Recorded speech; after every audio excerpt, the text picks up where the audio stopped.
오늘도 예배하는 저와 여러분들에게 하나님의 크신 은혜, 사랑, 축복, 능력이 함께 하시기를 주님의 이름으로 축복하고 축원합니다.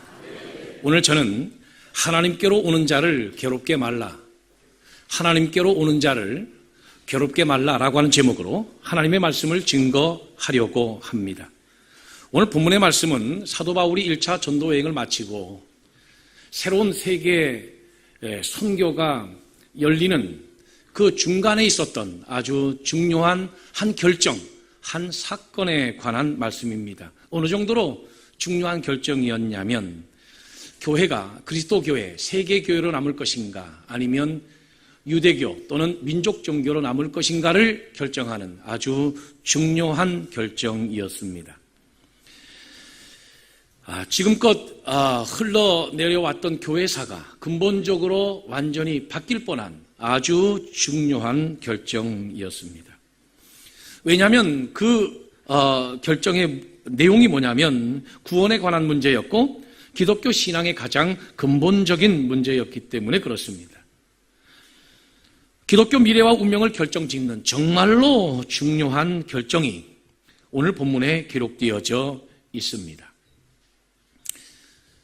어떤 내용이냐면 다름 아닌 이 구원에 대한 문제 그리고 할례에 대한 문제였기 때문에 그렇습니다. 그 당시 이 문제가 해결되기 전에는 바울과 바나바가 전혀 세계 선교를 향해서 재시도를 할 수 없을 만큼 정말 심각한 문제에 봉착해 있었습니다. 내용이 무엇이냐면 유대인 출신 기독교인 또 유대교에서 개종한 그리스도인들이 할례를 받지 아니하면 예수를 믿는다 할지라도 구원받을 수 없다라고 주장했기 때문에 이 문제가 심각하게 대두되게 된 것이지요. 자, 이들이 무엇이라고 했냐면 오늘 본문 1절에 보면 어떤 사람들이 유대로부터 내려와서 형제들을 가르치되 너희가 모세의 법대로 할례를 받지 아니하면 능히 구원을 받지 못하리라 하니 그랬습니다. 모세의 법대로 할례 받지 아니하면 능히 구원을 받지 못하리라. 그리스도를 믿더라도 모세가 명한 대로 모세 율법대로 할례를 받아야 구원을 받는다라고 하는 주장이었습니다. 그러니 이 주장을 무시하자니 유대인들이 끝도 없이 끊임없이 와서 예수를 믿는 그리스도인들을 붙들고 예수는 믿더라도 다른 것도 해야지 구원을 받는다 라고 이야기할 것이고 이것을 받아들이고자 하니 그러면 이 기독교의 복음이 이방인들에게로 전파되는데 큰 짐과 무거운 어떤 이런 걸림돌이 될 것이 분명히 있기에 이들은 이 문제를 해결하지 않을 수가 없었습니다. 오늘 본문 2절에도 보면 그들 사이에 적지 아니한 다툼과 변론이 일어났다고 했습니다. 바울과 바나바가 1차 전도여행을 마치고 그들을 파송했던 안디옥 교회로 돌아와서 고백하기를 우리가 나가서 복음을 전했는데 많은 사람들이 예수 믿고 많은 이방인들이 예수를 믿고 하나님을 섬기는 것을 보았다라고 했더니 당시 유대인 출신 그리스도인들이 발끈한 겁니다. 어떻게 할례도 받지 않고 구원을 받을 수 있겠느냐는 것이었습니다. 그래서 이 문제가 심각한 문제가 되었던 것이지요. 그렇습니다. 여러분, 당시 유대인 출신 그리스도인들은 예수는 믿지만 여전히 음식을 먹을 때 그들의 율법에 따라서 손을 씻고 음식을 먹었습니다. 그들이 그동안 지켜오던 유대인들의 풍습에 따른 모든 절기들을 다 지켰습니다. 물론 할례도 받았지요. 그리고 절기도 다 지켰습니다. 그런데 이방인들은 그렇지 않았습니다. 이방인들은 예수 그리스도를 믿고 전혀 율법에 매이지 않았습니다. 예수 그리스도를 믿고 구원받은 구원의 사실에 감격하여 그저 기쁨으로 하나님을 섬기고 하나님께 경배할 뿐이었습니다. 그런데 유대인의 입장에서 볼 때에 그들이 그동안 철저히 무시하던 이방인들과 태연히 함께 앉아서 음식을 나누고 복음 얘기를 하고 신앙의 감정을 나누면서 예배를 드린다고 하는 것이 용납이 안 됐어요. 왜? 그들은 그리스도를 믿는다고 했지만 아직 할례를 받지 않았기 때문입니다. 그래서 이 문제가 적지 않게 갈등이 된 것입니다. 그래서 내린 결론이 무엇이냐면 이 문제를 예루살렘으로 보내서 예루살렘의 사도들에게 이 문제를 해결받도록 하자 해서 예루살렘으로 이 문제를 가져간 겁니다. 그래서 열린 것이 바로 그 유명한 예루살렘 회의입니다. 예루살렘 회의에서 이 문제가 어떻게 결정되었는가? 먼저 베드로가 일어나서 의견을 피력하기를, 여러분, 내가 한 10여 년 전에 하나님께서 고넬료 집으로 나를 보내기에 이방인이었던 고넬료 집에 내가 갔습니다. 갔는데 그에게 복음을 전했더니 그가 마음을 열고 복음을 듣고 그에게도 우리에게 임했던 성령이 똑같이 임해서 그도 하나님의 자녀가 되는 것을 우리가 보았습니다. 하나님이 나를 처음부터 선택했던 것은 이와 같이 이방인들을 구원하기 위해서 나를 선택했습니다. 그러므로 하나님께 돌아오는 자들을 괴롭게 하지 마시기 바랍니다. 하나님께로 오는 자를 괴롭게 하지 마시기 바랍니다. 베드로가 내린 결론은 이것입니다. 그러나 우리는 그들이 우리와 동일하게 주 예수의 은혜로 구원받는 줄을 믿노라 하니라 그랬습니다. 이방인이든 유대인이든 하나님의 은혜로 구원받는 것이고 예수 그리스도를 믿음으로 구원을 받더라는 것입니다. 할렐루야, 할렐루야. 이에 바울과 바나바가 자기들의 전도의 모든 과정들을 꺼내놓으면서 간증합니다. 구브로 선교 이야기를 합니다. 구브로 섬에서 전도할 때에 총독 소교 바울이 그가 이방인인데 예수를 믿는 놀라운 기적이 일어났습니다. 또 비시디아 선교를 할 때에 안식일에 회당에서 복음을 전하는데 온 성 사람들이 거의 다 듣고 주께로 돌아오는 역사가 일어나는 것도 우리가 보았습니다. 또 이고니온 선교에 가서는 유대인들이 조직적으로 박해하고 이방인들의 마음을 선동하면서까지 우리를 향하여 악감을 품게 했는데도 불구하고 주를 힘입어 담대히 복음을 전할 때에 많은 사람들이 믿고 하나님께로 돌아왔습니다. 루스드라에서는 나면서 안진병이 된 자를 고치니 많은 사람이 살아계신 하나님께로 돌아왔습니다. 이방인들에게도 우리에게 베풀었던 동일한 이적과 표적과 기적을 하나님이 역사하게 해 주셨습니다. 이렇게 간증한 겁니다. 그래서 이제 당시 예루살렘 총회장이었던 야고보 사도가 일어나서 그 논쟁을 정리하였습니다. 그 내용이 무엇이냐면 하나님이 유대인들을 부르는 것과 같이 이방인들을 부르셨다는 겁니다. 하나님이 이방인들을 구원하시겠다고 하신 것은 본래적인 하나님의 계획이었다는 거지요. 하나님이 유대인들을 먼저 부른 것은 유대인들을 통해서 이방인들을 구원하시기 위해서 처음부터 계획하셨던 것이라는 겁니다. 마치 오늘 내가 먼저 예수 믿고 구원 받음으로 해서 내 가정을 구원하고 내가 먼저 예수 믿고 구원받게 하심으로 내 이웃을 구원시키고 전도하기 위한 하나님의 뜻이 있듯이 유대인들에게 먼저 복음의 그 많은 호혜들, 복음의 많은 은혜들을 베푸신 그 하나님의 본래적 뜻은 그들을 통해서 이방인들을 구원하시기 위한 것이었다는 겁니다. 이게 원래 하나님의 뜻이었다라고 정리를 했습니다. 다만 이방인들에게는 유대인의 전통을 무시하지 말 것을 당부하고 유대인들에게는 이방인들에게 유대인의 무거운 짐을 지우지 말라라고 그렇게 지침을 내렸습니다. 한마디로 말하면 서로 상호 배려를 해서 하나님께로 오는 자를 괴롭게 하지 말라는 것입니다. 누구든지 하나님께로 오는 자는 자신의 행위나 율법으로 구원을 받는 것이 아니라 오직 하나님의 은혜로 구원을 받는다는 것입니다. 할렐루야, 할렐루야. 이것은 초대교회 갈라디아 교회에서도 이 문제 때문에 한참 어려웠던 시기가 있었습니다. 갈라디아서 3장 1절에 보면 어리석도다 갈라디아 사람들아, 예수 그리스도께서 십자가에 못 박히신 것이 너희 눈에 밝히 보이거늘 누가 너희를 꾀더냐? 내가 너희에게서 다만 이것을 알려 하노니 너희가 성령을 받은 것이 율법의 행위로냐 혹은 듣고 믿음으로냐? 사도 바울이 갈라디아 교인들을 책망하는 내용입니다.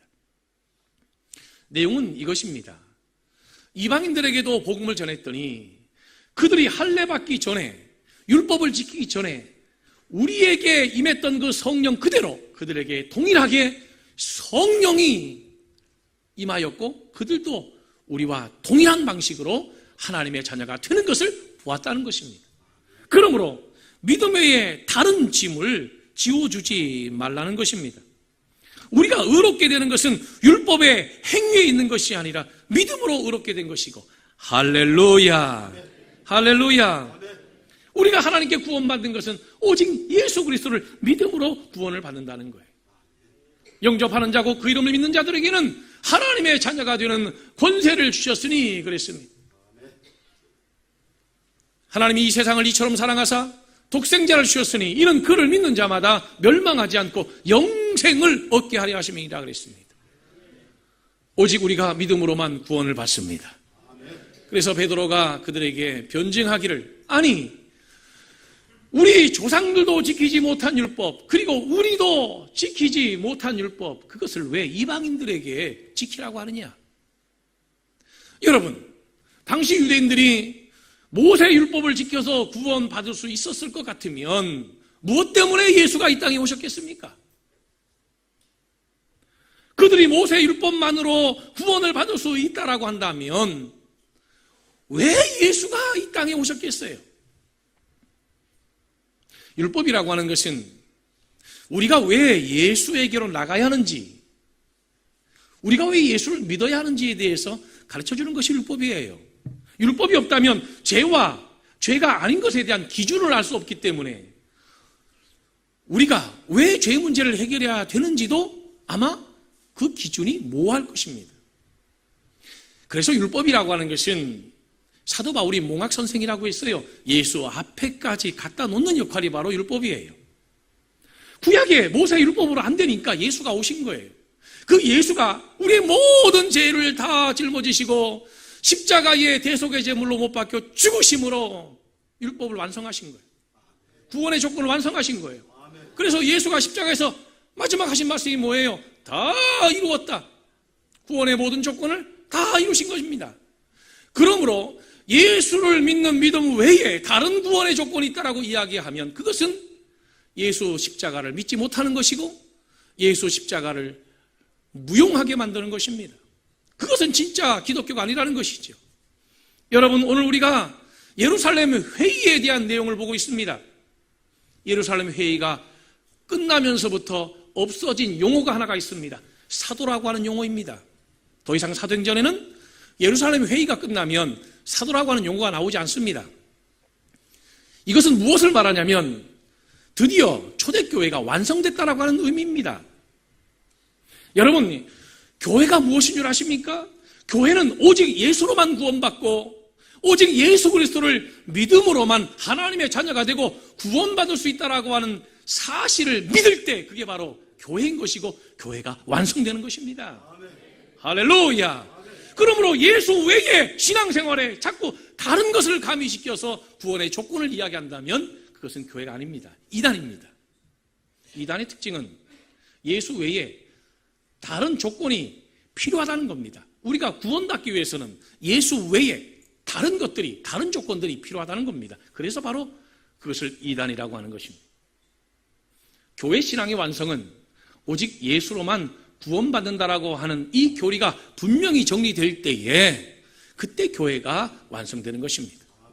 진짜 교회가 뭔 줄 아세요? 진짜 교회는 오직 예수로만 구원받는다는 겁니다. 이게 진짜 교회입니다. 그러므로 하나님께 오는 자들을 괴롭히지 말라는 거예요. 주님께서 그랬잖아요. 새술은 새 부대에다 넣어야 된다고. 자꾸 헌 부대에다가 새술을 넣으면 부대도 터져서 버리게 되고 그 새술도 다 쏟아버리게 되는 것입니다. 구약의 틀 속에 자꾸 기독교 신앙을 집어넣지 말라는 거예요. 구약의 그 율법의 틀 속에 그리스도의 복음을 집어넣으려고 하지 말라는 거예요. 율법으로 구원받을 수 없기 때문에 예수가 이 땅에 오셨고 그 예수가 구원을 완성시켰으니 예수를 믿음으로 하나님의 자녀가 되기에 충분하다는 겁니다. 믿어지면 아멘 합시다. 믿어지면 아멘 합시다. 오늘날 우리 교회들의 위기가 뭐냐면 복음 아닌 것을 가지고 사람들을 속박시키고 은혜가 아니라 자꾸 율법을 강요함으로써 진짜 신앙과 믿음의 본질을 붙들지 못하게 하는 겁니다. 여러분, 교회가 교리화되거나 율법화되면 세상을 살릴 수가 없어요. 복음은 원래부터 본래부터 새로운 것입니다. 역동적인 거예요. 복음은 살아있는 것입니다. 다만 오늘 본문의 야고보도 건덕이 문제입니다. 구원의 문제가 아닙니다. 건덕상 우상의 제물은 여전히 금했습니다. 그리고 음행의 문제, 목매어 죽인 것에 대한 문제, 피에 대한 문제는 금하였습니다. 자, 우상 제물의 문제는 믿음이 약한 초신자들을 배려하기 위한 건덕의 문제입니다. 음란의 문제는 초신자는 물론 교회 밖의 사람들을 위한 배려이고요. 목매어 죽인 것과 피를 마시지 못하게 한 것은 유대인들을 위한 배려입니다. 무슨 말이냐면 다른 사람들을 배려하는 건덕을 이야기하고 있는 거예요. 여러분, 구원의 문제는 오직 예수면 충분합니다. 다만 건덕의 문제요. 하나님께로 돌아오는 자들이 부담스러워할 수 있는 모든 것들, 하나님을 믿는 사람들에게 건덕의 문제로 걸릴 수 있는 모든 문제들은 자제하라는 것입니다. 그래서 이 문제를 정리해버린 것입니다. 건덕의 문제 때문에 뜻밖의 신앙의 본질을 쏟아버리는 경우가 많거든요. 그러나 그럼에도 불구하고 우리 신앙의 확고하고 분명한 것은 예수 외에는 구원의 길이 없다는 것입니다. 내가 곧 길이요 진리요 생명이니 나로 말미암지 않고는 아버지께로 올 자가 없느니라. 예수 외에 다른 구원의 길을 우리에게 주신 일이 없습니다. 오직 예수만이 우리의 구원의 길입니다. 거기에 더하기도 빼기도 모두 이단입니다. 예수면 됩니다. 우리가 구원받을 수 있는 조건은 예수를 믿는 그 믿음이면 충분합니다. 그래서 믿음이라고 하는 것은 우리가 조작하거나 만들 수 있는 것이 아니라 하나님이 우리에게 은혜로 주시는 하나님의 은혜입니다. 믿어지면 아멘 합시다. 그게 바로 기독교고 바로 교회라는 것입니다. 다만 건덕의 문제로 예수 믿는 사람들이 예수 믿는 데 있어서 양심의 가책을 느끼게 함으로 넘어지는 일이 있도록 하지 말라는 거예요. 왜 하나님께 가까이 하고 하나님을 찾아오는 자들을 힘들고 어렵게 괴롭히냐는 거예요. 교인들이 신앙생활하면서 이런 갈등과 또는 고민을 할 수도 있을 것이라고 상상이 갑니다. 무슨 내용이냐면 내가 이렇게 신앙생활을 편하게 해도 되는가? 아니 어떤 교회는 굉장히 교인들을 들들들들 볶고 교인들을 강요하고 힘들게 해서 교인들이 막 긴장해서 정신을 바짝 차려가지고 막 팽팽팽팽 돌아가던데, 야, 우리 교회는 뭐 하면 고마워하고 안 해도 그만이고 이렇게 편하게 신앙생활해도 되는가? 이런 갈등에 빠지는 교인들이 있을지 몰라요. 여러분, 나는 우리 교회가요, 강요하는 어떤 교회보다도 정말로 역동적이고 박진감 넘치게 신앙생활하기를 나는 바랍니다. 아멘. 할렐루야. 그런데 그것이 강요에 의한 것이 돼서는 안 되고 자발적인 것이 돼야 돼요. 여러분, 신앙생활은 절대 강요로 이루어져서는 안 돼요. 신앙은 구원받은 은혜 그리고 하나님의 자녀됨에 감격으로 신앙생활해야지. 할렐루야. 할렐루야. 그게 진짜 신앙인 거예요. 왜 교회가 이렇게 하나님을 믿는다고 하면서도 교회라고 하는 것이 대사회를 향해서 힘이 없는가? 왜 확신이 없는가? 그것은 본질적이지 않은 것 갖고 교회가 씨름하기 때문에 그래요. 본질적이지 않은 것 때문에. 교회는 본질적인 것 갖고 씨름해야 되지요. 교회 본질이 뭡니까? 교회 본질은 하나님께로 오는 자들이 하나님께로 접근하는 데에 최대한 섬김이 있어야 그게 진짜 교회인 거예요. 그게 교회 본질입니다. 하나님을 믿고자 하는, 하나님을 섬기고자 하는 자들이 가장 불편함 없이 와서 하나님을 섬길 수 있도록 하나님께 돌아오는 자들이 가장 쉽게 돌아올 수 있도록 그렇게 문을 열고 섬김과 봉사가 있는 교회가 진짜 교회라 이거예요. 교회 주인이 누굽니까 여러분? 교회 주인이 목사예요? 아니요. 목사가 교회에 중요한 것은 목사가 교회에서 하는 역할이 중요하기 때문에 중요한 거지, 목사 자체가, 그 목사라고 하는 그 존재 자체가 중요하기 때문에 중요한 건 아니에요. 교회 주인은 교인이에요. 할렐루야. 교인 중에도 누군 줄 아세요? 하나님께로 오는 자예요. 세신자들, 초신자들. 여러분, 당시 예루살렘 회의를 통해서 안디옥 교회가 이 문제를 해결했기 때문에 세계 복음화가 이루어진 것이지, 이 문제 제대로 해결하지 못했다면 절대 세계 복음화는 이루어지지 않았습니다. 마찬가지로 우리 교회도 이거 문제 해결 안 되면 열방을 품고 기도하는 거 저거 안 돼요. 불가능합니다. 이 안디옥 교회의 갈등의 문제를 해결하지 못하면 절대 우리 교회는 세계 복음화를 여는 교회가 될 수 없습니다. 우리는 하나님께로 오는 자를 섬기는 자들이고, 할렐루야. 하나님께로 온 자들이 아무런 불편함이 없이 편리하게 신앙생활하도록 섬기고 베풀고, 예? 그렇게 하는 것이 그게 신자고 그게 교회 조직인 것이지, 교회가 무슨 뭐 기득권자들이 주인 행사를 하고 교회 있는 거 아니잖아요. 그러므로 예수 믿는 사람들 불편하게 하지 말라.